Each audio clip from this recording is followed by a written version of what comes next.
So I'm pretty much trimming and taking care of the lower area.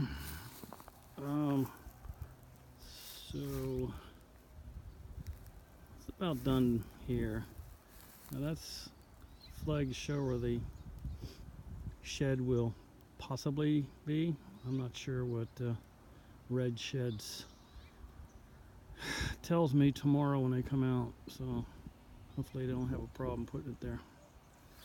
And today was cleaning this field out down here.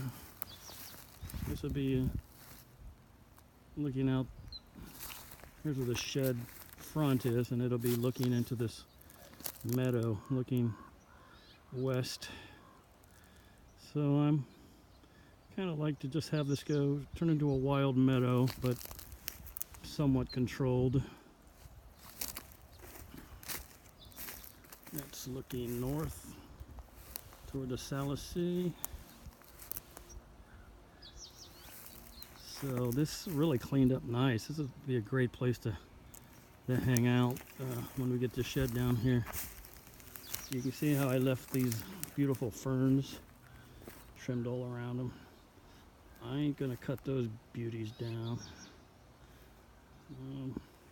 I asked the guy about, he came out and I asked about how much it would cost to cut down these stumps, and he said it'd be a waste of money. Just wait till they're building your house and have an excavator come down here.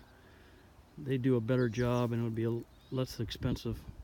So I'm glad he came out and told me that. So I'll just leave those stumps. There's about 20 of them down here. So I love this lower area now. It's going to be pretty spectacular. A great juxtaposition to the big view up on the hill. And if you want a more intimate nature, you come down the trail there. You come down here to the lower area. The shed will be right there. And then you have this beautiful meadow. We'll have a fire pit over there. Awesome.